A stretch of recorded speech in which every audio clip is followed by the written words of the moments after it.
Oh, hello, great readers. I'm Belchan. I'm Nimacung. I'm Banchan. In this class, I'll read to all of you a part of the Iliad of Homer. As. Ah. The Iliad of Homer. Theodore Buckley. Chap. 14 Sick 1. Argument. Juno D. Civ is Jupiter by the girdle of Venus. Listo. Sitting at the table with Machaon, is alarmed with the increasing clamour of war, and hastens to Gamelin. On his way he meets that prince with diamond in Ulysses, whom he informs of the extremity of the danger. Agamemnon proposes to make their escape by night, which Ulysses withstands, to which Diamond adds his advice, that, wounded as they were, they should go forth and encourage their army with their prisons, which advice is pursued. Juno, seeing the partiality of Jupiter to the Trojans, forms a design to overreach him. She sets of her charms with the utmost care, and the most surely to enchant him obtains the magic girdle of Venus. She then applies herself to the god of sleep, and then, with some difficulty, persuades him to seal the eyes of Jupiter. This done, she goes to Mount Ida, where they guarded, at first sight, is ravished with her beauty, sinks in her embraces, and is laid asleep. Neptune takes advantage of his slumber and succours the Greeks.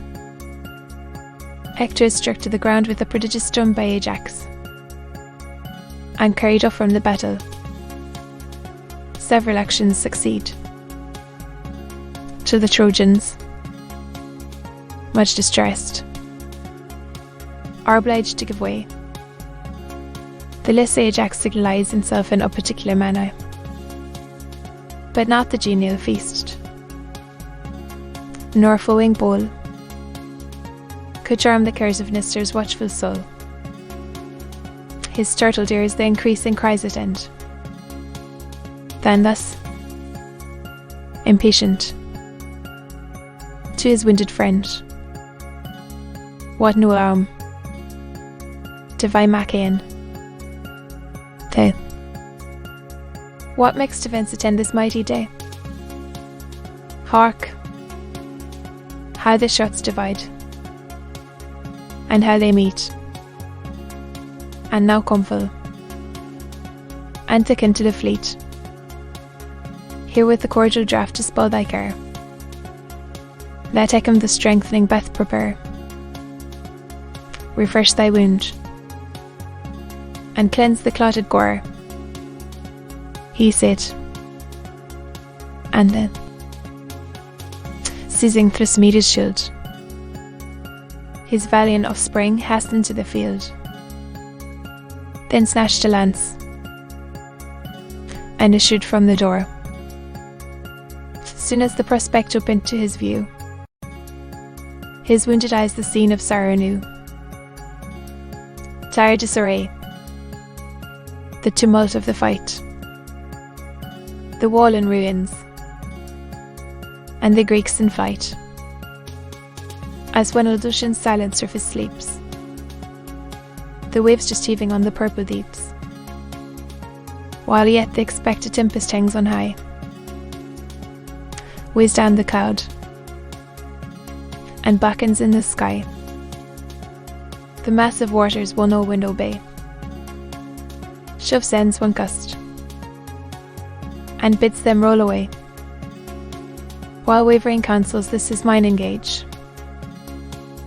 Fluctuates in doubtful thought the Pylian sage, to join the host, or to the general haste, to bidding long. He fixes on the last. It. As he moves, the sight his bosom warms. The field rings dreadful with the clang of arms. The gleaming falchions flash. The javelins fly. Blows a go blaze. And all color die. In his march, the wounded princes meet. By tardy steps ascending from the fleet, the king of men, Ulysses the divine. Their ships at distance from the battle stand, in lines advanced along the shelving strand. Thisbe, at length, beside the margin of the main, Einkob of rank, the crowded ships they were, who landed first, supported on the spears. They took their way, unfit to fight, but anxious for the day, lest his approach armed each Grecian breast, whom thus the general of the host addressed: O grace and glory of the Achaean name, what drives thee thither from the field of fame? Shall then proud Hector see his boast fulfilled, our fleets in ashes, and our heroes killed? Such was his threat. Ah, now too soon made good on many a Grecian bosom written blood. Against your king, more one chief engage, Tyrrhenian Nestor then, so fate has willed, and all confirming time has fate fulfilled. Not he that thunders from the aerial bar, not Jove himself, upon the past is power, though all are late inviolable bound, and best defence lies smoking on the ground. Even to the ships their conquering arms extend, and groans of slaughtered Greeks to heaven ascend. In such distress, if counsel profit aught, alms cannot match. Though martyr our souls in sight, to him the monarch, that our army bends, that Troy triumphant our high fleet ascends, and that the rampart and best defence lies smoking in the dust. All this from Jove's afflictive and we bear, who, far from our goers, was our ruin here. Past are the days when happier Greece was blessed, and all his favour, all his aid confessed. Now heaven averse, our hands from battle ties, and lit the Trojan glory to the skies. Cease we at length to waste our blood in vain, and launch what ships lie nearest to the main. Leave these at anchor till the coming night, and, if impetuous joy forbade the fight, bring all to sea, and hoist each sail for flight. Better from evils, or foreseen, to run, thus he. The sage Ulysses this replies, while anger flashed from his disdainful eyes.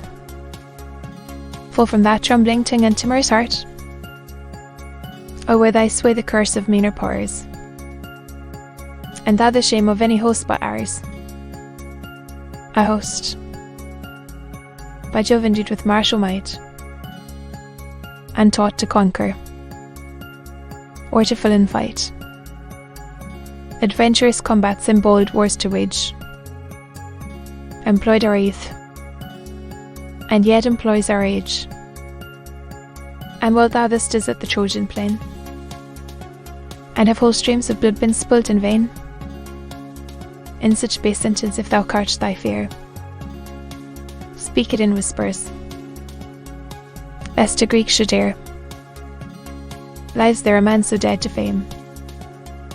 To think such meanness, or the thought declares, the bended legions of all Greece obey?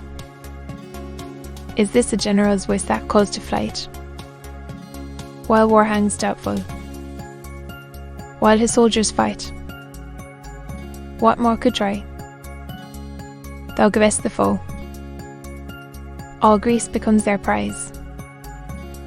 No more the troops are hoisted sails in view, themselves abandoned shall the fight pursue. But thy ships flying, with despair shall see, like arrows pierce me, for thy words are wise. Unwilling as I am to lose the host, I force not Greece to quit this hateful coast. Glad I submit. Woe thou, or young, or old, what? More conducive to our will. Tie-dye has got him short. And thus began. Such counsel if you seek, who boldly gives it, and what he shall say. And though he be, disdain not to obey. A youth, who from the mighty Tydeus springs, may speak to councils and assembled kings. Who then in me the great Onid's son lies once in ruins of the Theban wall, brave in his life, and glorious in his fall. With 3 bold sons was generous Prothous blessed, who Purin's walls and Caledon possessed. To be continued.